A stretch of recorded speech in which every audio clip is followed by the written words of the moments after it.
Hi, everybody. Thanks for coming. My name is Ben Wurz. I'm a partner with Bright Eye. We're a venture capital fund based in Europe, investing in early-stage ed tech companies. We're here to do a panel about gaming, and I'm going to get to that in a second. Before we start, I just want to get a quick read on who's here. So if you don't mind raising your hand if you're an entrepreneur. OK, awesome. A lot of entrepreneurs. Raise your hand if you're an educator. OK, awesome. Raise your hand if you're a high muckety-muck in an education organization, but not an actual educator. Wow, there are a couple of those people, too. OK. Anyway, all right. So great. So I think we have a sense. Anybody I missed? You want to shout out what you're doing? No. OK, great.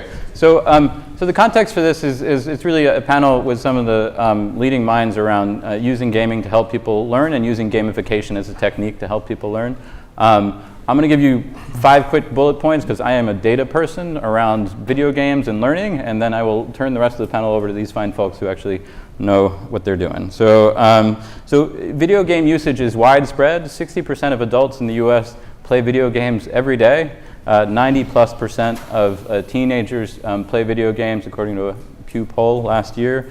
And popular games scale really quickly. So Fortnite, 25% of teenagers have played Fortnite, which launched less than 2 years ago, right? So you can see these games spring up really quickly.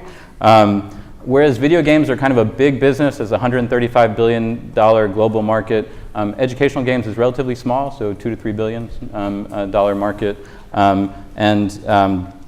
That said, the educational gaming market is growing relatively quickly, so it's growing at 2x the rate of the gaming market.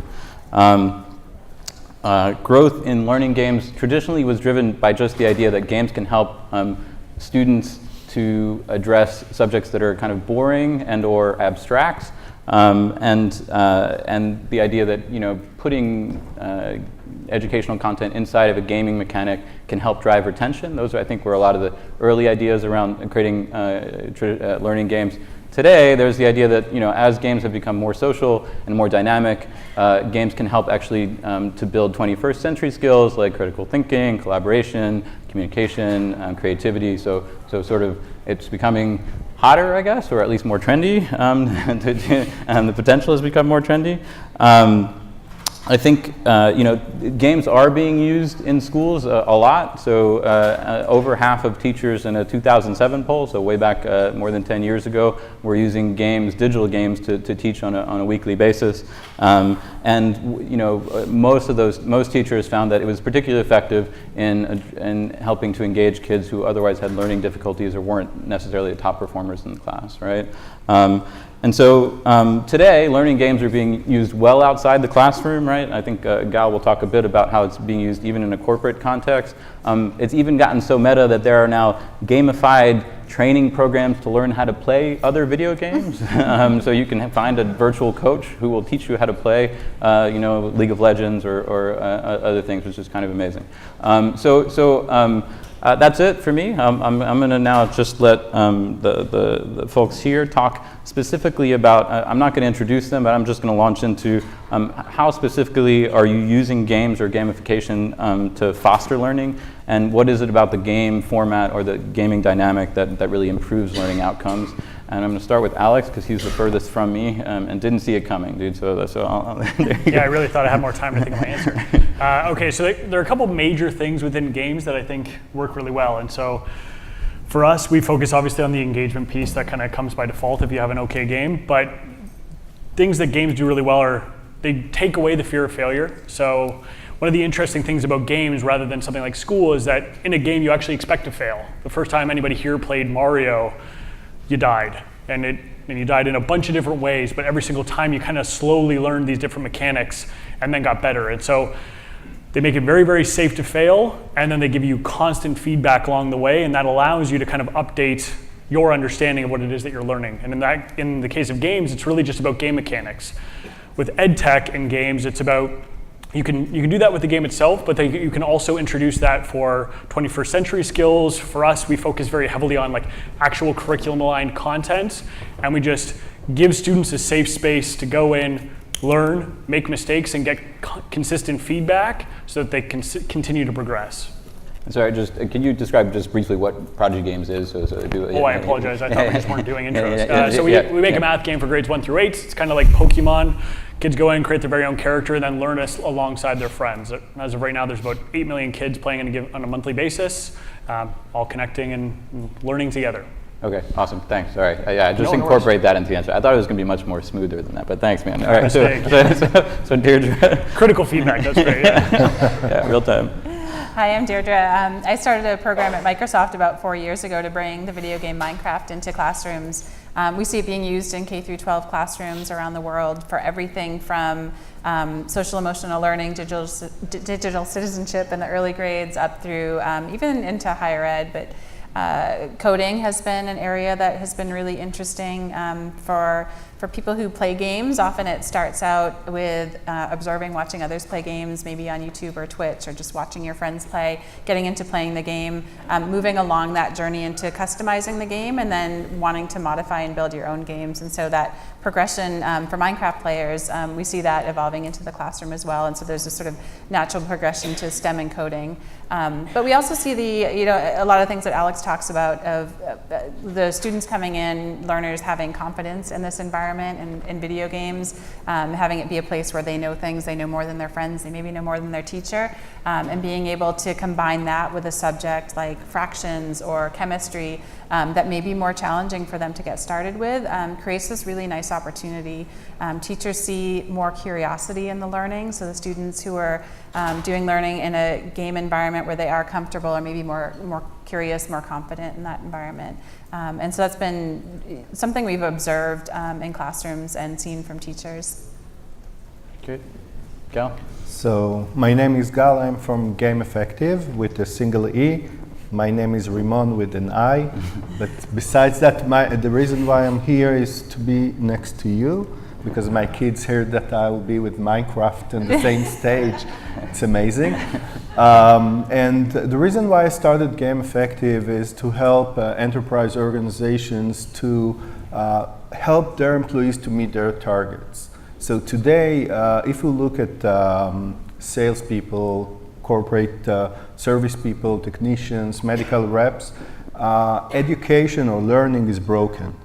Do you know how much of the learning, what is the learning completion rate of training in corporate environment? More than 50% by raise of a hand? More than 30%? 20? 15? So it's around 4%, between 4 to 10%. So I guess that it's the same with kids. But so what we try to do is to take the actual performance activities of employees. For example, did you sell the Galaxy Note, the new Galaxy Note? If not, I'll train you how to do that. If yes, I'll train you maybe how to add attachments to the Galaxy Watch. So we are using training in order to encourage people and to train them to do the right things, to be ready to actually do their job and not just to have fun or to learn for specific skills. And I'll elaborate after that. Okay, great. And Krishna? Hi, my name is Krishna. I'm co-founder and CEO of Tinker. Tinker, we provide software and tools for students to learn computer programming. Most of our content is fully gamified. I think we kind of, reiterating the concepts of three things that one is this whole concept of engagement, obviously everybody. The second one is the failure, fail and learn on your own. And also the most students, like first, our own experience when we first did the first year of our Tinker, we basically put out content that kids can just like as a tutorial learn, things like that, and we saw the engagement rates and completion rates. But by the time we brought in the game development and create content, we've seen the completion rates go up to 70%, from 20% to 70%. So there's something about games that students find it highly engaging that gives them this ability to explore and learn. Cool. Okay. So Krishna, just to follow up on that, I mean, your products are being used by millions of consumers, at least tens of thousands of classrooms, I'm assuming. I don't know if that's about right, but like roughly, Sure, yeah.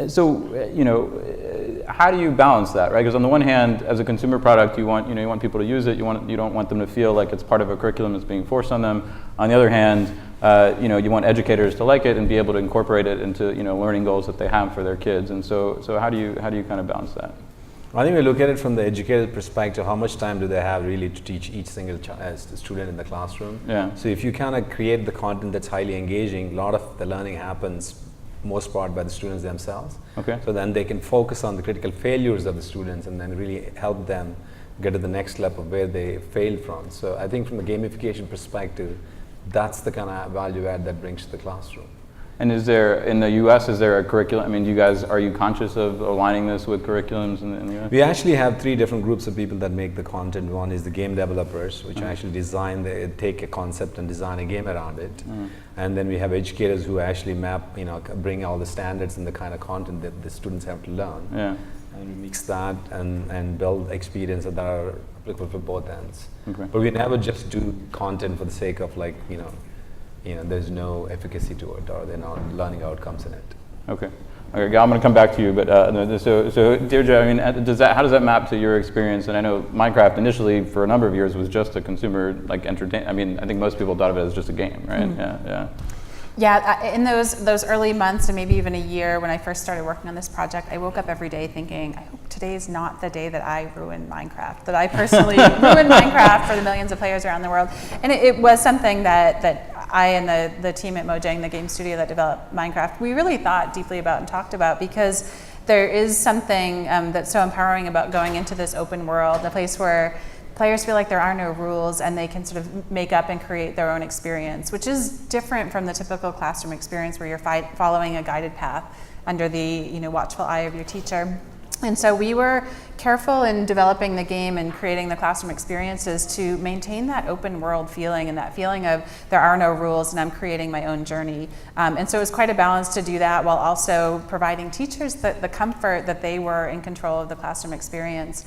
In terms of building content and curriculum, we take a similar approach to what Krishna just described with Tinker, and bringing together educators and what we know about pedagogy and learning progression, and combining that with game designers and game developers who know through creating really amazing games that we all play and we fail at and we keep coming back at. Combining those two together really creates these magical learning experiences that the student or the learner gets deeply immersed in and curious about. And I've really seen educators light up and become inspired by kids not wanting to leave at the end of the class period or finishing the assignment and wanting to know what's next. And that's, I think that's really that magic that can happen when you bring that together. Cool. And sorry, just to follow up, are you developing, curriculum-based content as well, or is that?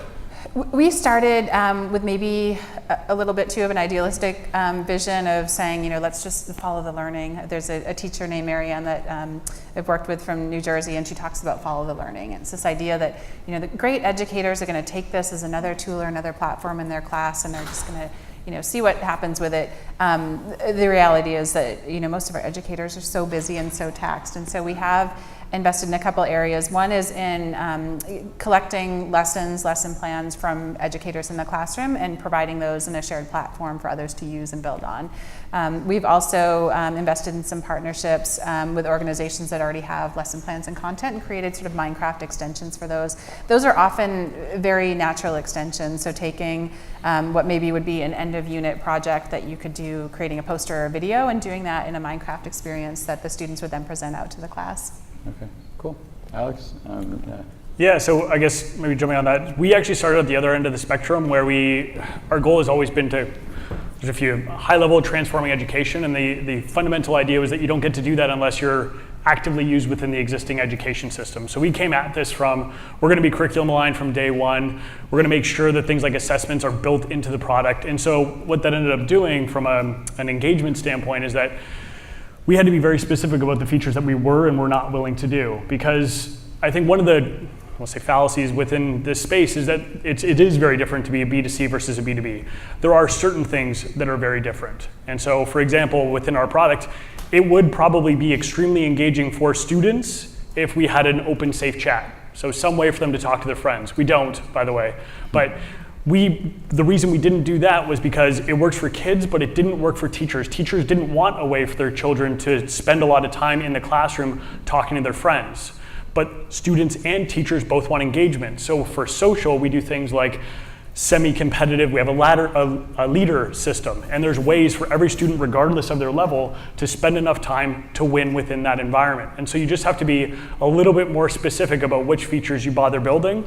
And then the way that you end up doing that is just through a lot of user interviews, a lot of great discovery work where you have to go into classrooms, you have to figure out which educators are using it most effectively, and then use that to then kind of build a path for all the other ones to kind of get to the point where you want them to be, which is actively using it to inform their instruction. So it really is about understanding your users. But you guys do have significant sort of parent consumers, or is that a significant part of your business, is to market to parents, or not really? Is it mostly educate? Yeah. Yeah. So the way the model works is all the education content's free, and then there's an optional parent upgrade that only unlocks extra game content. So there is that direct-to-parent component. Okay. But I mean, we've been around for almost 8 years, and 6.5 of those really didn't have much of a parent presence. I see. Okay, so that's it was all about kind of that teacher-student balance, and a lot of the other stuff kind of follows from there, where the parent's happy, if their teacher's happy, if the student's happy, you kind of get it for free in a lot of cases. Yeah, that's great. Okay, cool. That's really interesting. All right, so we're going to come back to kind of how the products have evolved. I think that's a really kind of interesting dynamic to explore.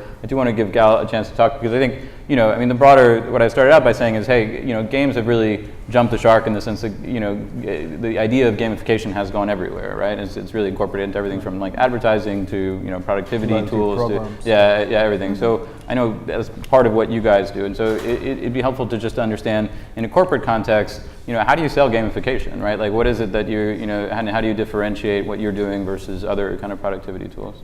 Right. So first, everyone understands that in corporate learning is broken, and the reason is because we have goldfish attention span, right? We have like 3-4 seconds between a meeting to the next one, and we would like to by the way, we don't want to learn, right? We want to do our job, go home. Now, on the other hand, I need to be ready for, I was in the Israeli Air Force, and our goal was that the fighter plane would be ready. Right. The fighter pilot would be ready for the mission, right? In order to be ready, we need to understand what is the mission. So everything should be adaptive. So I have a goal, right? The goal would be to sell a watch, to provide it in Microsoft, by the way, 20,000 employees, to provide great service to your customers, right? One of our customers. Now, in order to do that, they need to learn if there is a new version of Windows or Minecraft, right? To provide the service, you need to learn. In order to do that, you need, to create a micro-learning approach. So up to 2-3 minutes of interaction with a learning activity, not more than that. Second thing, it should be repeatable. There is a forgetting curve. If I teach you one thing today, you will forget. If I teach it like 3, 4, 5 times during the month, I guess that you will remember. And the adaptive approach would be that all the time we will understand based on the learning activities, engagement activities, and if you have also the actual production, the results, the actual performance data, you can also create a different journey for each one of the users. Okay. So if I would like to train people to learn how to use Minecraft, I will capture the information, for example, how many creatures I killed or how many worlds I developed, right? This would be the production, the impact, and then I go backward and I will train you based on the gaps. Because you're a builder, I'll train you how to build. I'm a killer, train me how to kill. By the way, I was a programmer in the Air Force, not a killer. Thanks for that analogy. A programmer that wants to kill things. That's awesome. Okay, no, and actually, as I mentioned at the outset, there are actually gamified experiences now to train people how to play video games, which I think is really interesting. Yeah. They'll give you a quest, in the training program, and they'll give you points in the training program to do stuff in the game, which I think is fascinating.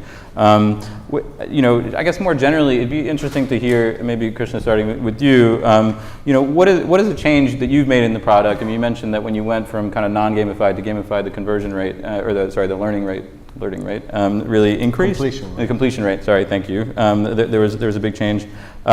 What is one change you've made in the product in the last 12 months that has had a real impact on learning, and how is that informing your roadmap going forward?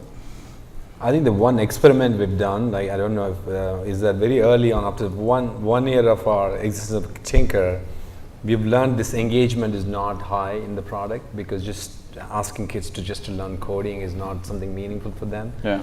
So one day we decided to just get like 5 game developers who don't know coding, and we brought them in and said, like, get trained and see how you create experiences that can create engagement for kids to learn coding. I think that's the biggest jump for the company. And then we bought these 5 game developers which didn't know how to code. I mean, obviously they know how to design games. So they first learned Tinker and they started designing things, and that kind of changed the whole trajectory of how we saw engagement. So from there on, everything we do, basically we write a script. So every experience, so for example, say we want to teach some logic to kids. Then we put that problem, and then game developers come in and say, what is that game that teaches the logic? Okay. And they'll write the script, and they'll create different characters to it, and all sorts of massive production goes in. Okay.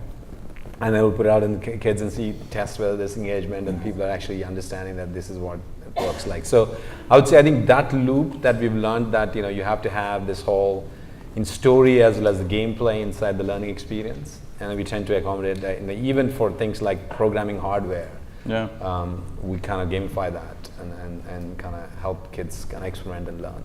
Okay. So I don't know if I answered your question exactly the way. No, I mean, I think that what you're saying is the major sort of innovation in the business happened fairly early on when you brought game developers and put them at the heart of it, and that's something that you've continued to build around. Yeah, and also we gave them a lot of times what happens if you drive it from pedagogy, like I need to do this, and it becomes sometimes hyper boring for kids, students. So you might want to step back and say, what is the right balance in this? And that's kind of we strive to get a balance of those two.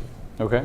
And Deirdre, you said you were trying not to mess up the product in your first year there, but like, is there a particular kind of product change that you guys have made recently, or maybe not so recently, that really kind of pointed the way forward? Yeah, so after we survived that first year, which was great, we had introduced Minecraft really as a tool for teaching and learning across the K-12 curriculum. And I truly believe there are huge opportunities in all subjects. And we see teachers using it really creatively, and even students bringing it to their teachers and saying, hey, I want to use Minecraft here in my math class or my language arts class, or Spanish second language learning. One thing that we've done in the last year has been to do more of a focus on coding. And that's from a couple of perspectives. One, I think it's such a powerful platform for encouraging students to get started with coding, to break down the barriers, to reach students who maybe wouldn't think that coding or STEM is a path for them, so to reach girls, to reach other students who just aren't exposed to that as a career. It also, Minecraft lends itself really well to breaking things down into small components. The game is about breaking and placing blocks, and so to connect that to a coding learning progression. So to do that, we've introduced a much easier experience within the game, so that you can write code to place and break blocks, do the things that a player would normally do.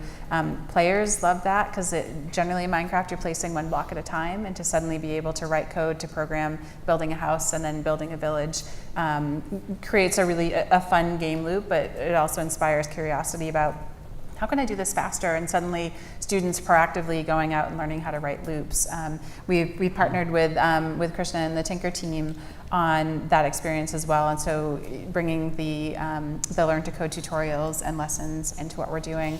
And then also wrap that with professional development for educators. So recognizing that educators are often reluctant, they don't have computer science training, and they're being expected to introduce STEM into the classrooms. And so taking Minecraft, it's something we learned with Hour of Code, where students are really excited to use Minecraft in the classroom, and if we connect that with a scenario like coding, it's much easier for the educator to guide that journey without necessarily being at the front and the expert on it. Yeah. I'll add one point to this. So obviously you mentioned that most of the adults and kids are playing games. So we know that Minecraft was played by 48, I don't know, I don't want to throw wrong numbers, millions of kids. Right. So we've actually brought a bunch of kids and say, what in Minecraft do you want to do that, the kind of things that you're just buying, from other developers. Right. So they gave us like 15 things. So we mapped that 15 things with the intersection of coding and said, okay, these are the kind of coding experiences we can use. And next thing you know is like millions of kids are creating these, mods and experiences that, together we were able to kind of put that. So I think there is something about not just gamifying, but also using games and ability to modify a game and inject like learning will also be a good way to think about gamification. Yeah. So that we tend to think and say we just need to gamify content, but you can also like have a hobby of playing games. Why not like use it to kind of learn as well? Yeah, no, that makes sense. I mean, it gives them a concrete. It's not just like I'm learning to code for the sake of coding. There's like a house or something that I want at the end of that, which makes a lot of sense. Yeah. I think we're at such an interesting point. Like we're not that far today from a one-room schoolhouse with a textbook, and you come in and do English for 45 minutes. I think we're just at such a point where we need to accelerate that learning process and provide more access to differentiated experiences, more learning delivered at the point where the student needs it. And so I think tools and platforms like these are really in such a great position to do that, to take student interest, to take subjects and topics that we can be pretty agile in how we deliver that content, much more so than traditional curriculum and textbook. And so we have just a huge opportunity to follow where the students already are, to deliver content more quickly in a more agile way and adapt it to where they need to be challenged and where they're interested. Cool. Alex, I'm tempted to take you off script for a second and just ask. I mean, because you're developing math games, which I don't know, for folks who maybe aren't that strong in math, or for students who isn't that forte, it may be harder to figure out what the dynamic is to get them engaged. And if you're starting from a place of, hey, we want to help teachers teach kids, basically, or we want, and so. How do you think about that? How do you think about getting kids to want to learn for its own sake, as opposed to just trying to fill in boxes? Yeah. Sure. So we've kind of touched on it a little bit, but one of the things that really great games do, like really addictive games. So I played World of Warcraft quite a bit through high school and university.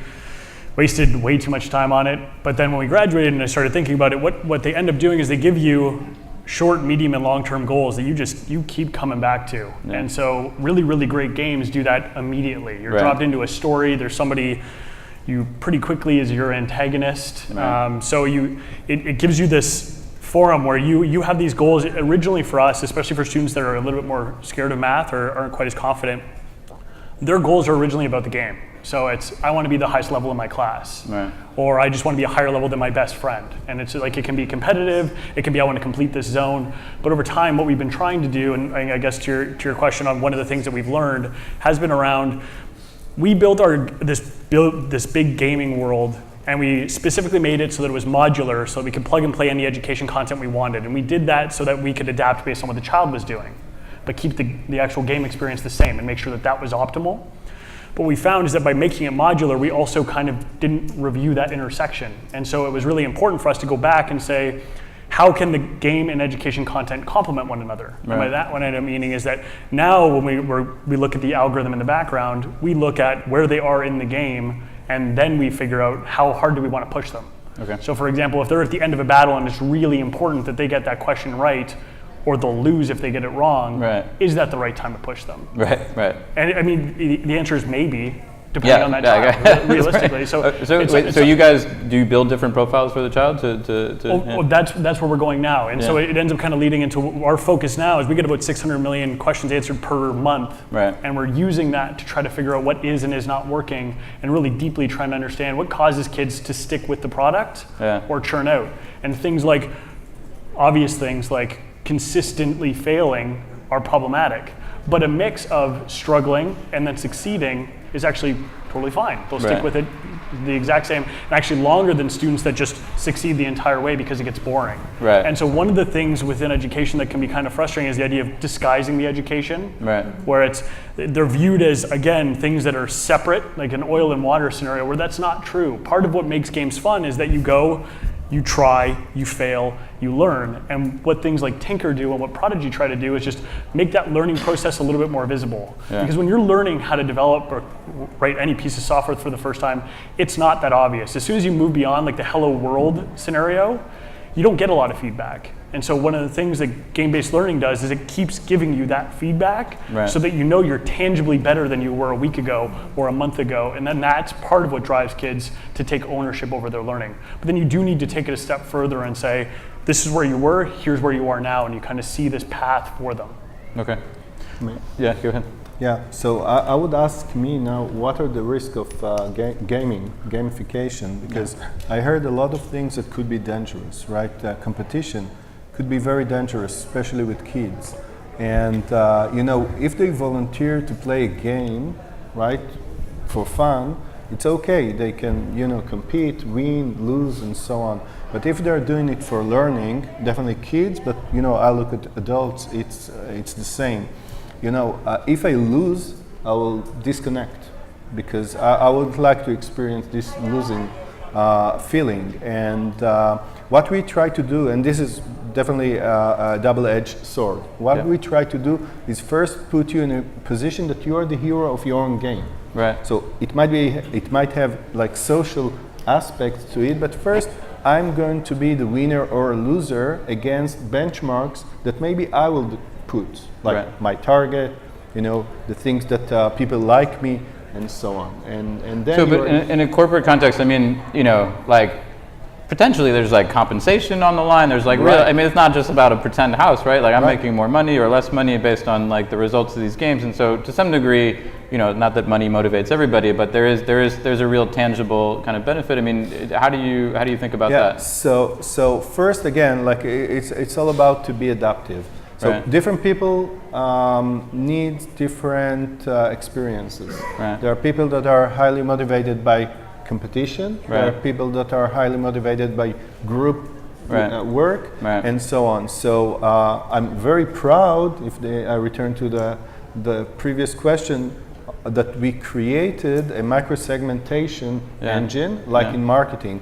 So we try first to understand your profile, your behavioral profile. If you are highly competitive, you're an individual, you're a group, you know, a networker, and so on. We will have different experiences for everyone, and then you can choose, or the system will choose for you, and then it will work on your you know, like behavioral profile. Okay. This is very important. So that's interesting. So it's not actually that dissimilar from what Alex was describing. It's the idea is in order to make a game enjoyable, you actually have to know a fair amount about the person. Yeah, because if you play GTA, you would like to kill. If you play Minecraft, you would like to build, but you made a choice. If you're in a classroom, you can, you know, somebody else, maybe the educator can make the choices for you, and then the system should be smart enough to, you know, incorporate everything.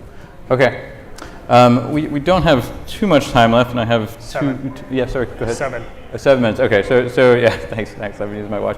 Okay, so I want to hit one question fairly briefly, just for the three of you who are just focusing on the education space, and then I'm going to ask a more open-ended question about your advice for entrepreneurs, because there's a lot of entrepreneurs here.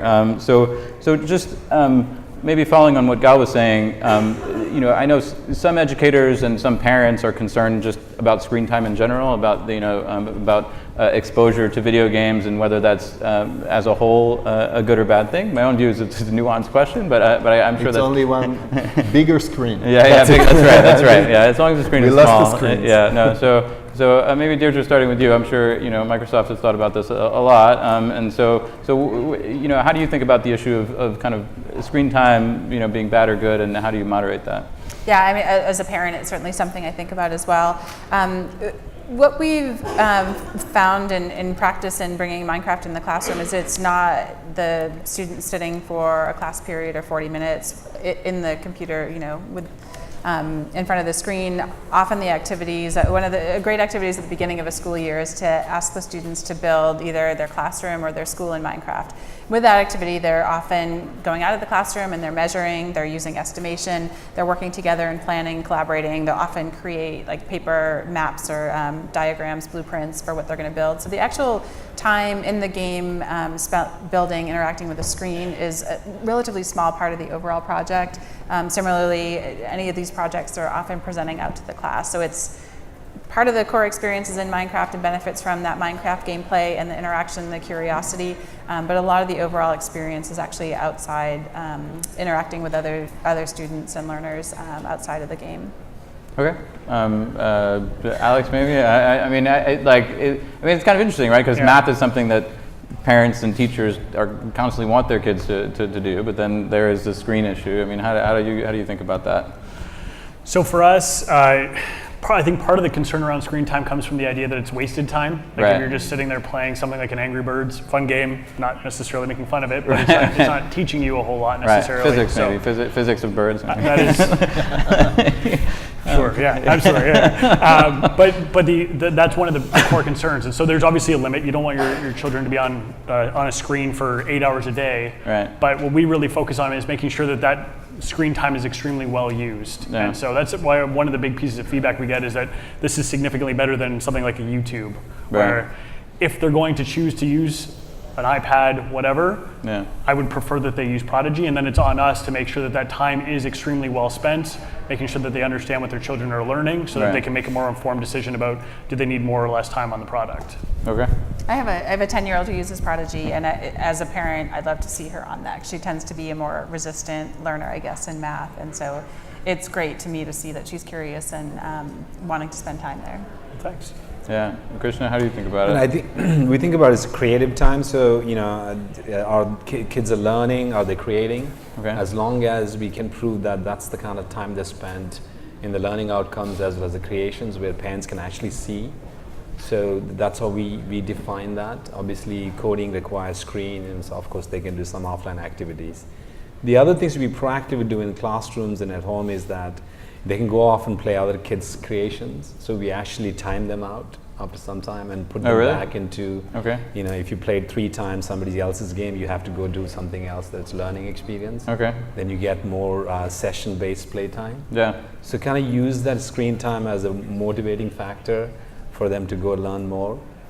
Some of the things we explain, we're not perfect, but those are the things that we put in place that helps cycle of reinforcement, and then obviously parents have full control as to from a timing perspective that we provide those as well. And just a quick follow-up question. I don't know if you have this answer, but do you guys measure like the percentage of time that's creative or learning versus just entertaining? We measure like tons, every aspect of what they're spending.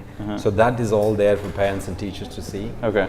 So they kind of judge like what is, and we also recommend them how best. We say do once a week, an hour, only 2 hours max. That's kind of recommendations on what we do. Okay, cool. That's great. All right, now is your time to be sage advice givers to the folks out in the audience. I don't know, Gal, if you want to start, maybe just I think you started this journey 6 years ago. You told me, and so if you were kind of in the first or second year of your journey, what do you wish somebody had told you way back when? Stay in the corporate world. No, kidding. So I think read 3 times the Lean Startup. There is an approach that first you need to create something very quickly, MVP, it's minimal viable product. Take it to the market immediately. If it's need fixes with bugs and so on, take it to the market, limited market of course. Measure everything and then take decisions and do this type of iterations all the time, like every few weeks. And after 1 year, you will have a great product. Great. Krishna? I would say that if I were to tell myself every day, I focus on why does Tinker exist, why should it exist on a daily basis? Right. Is it bringing change? And how we bring that change? And if that resonates, then there's a company to it. Right? Okay, so just keep asking the big question every day. Yeah. All right. Awesome. Deirdre? I think similar to and building on that is really embrace what your differentiation is and what you're good at. For Minecraft, we're a super blocky game, and so if we tried to be something else, if we tried to lock it down to meet what teachers thought that they wanted, we would have ruined the student experience. If we tried to make it very high fidelity, we would have lost that that really very accessible, easy to get started aspect of it. So, despite a lot of feedback that you'll get from everyone else, figure out how you're differentiated and really embrace that. Okay. Alex, last word? Sure. So one thing, if you read the Lean Startup, please read other books as well. There's books like Inspired. You don't actually have to develop to test ideas. So there's a lot around discovery-based thinking. You just read some of those as well. Marty Kagan's a very good guy to follow. In terms of what what I would recommend, be very confident that you want to spend your life in education, because it takes a really long time to understand a lot of the nuance. We spent a lot of time just at the student and teacher level, and now we're moving up to the principal and math coach level, and we're learning all over again, and this is just in North America. We want to do this on a global scale, so it's another 20, 30 years that I'm looking at, and I'm very excited about that, but that may not be the right path for everybody. Awesome. I think we're... Yeah, are we We're going up. Oh, all right. So great. So thanks everybody for coming.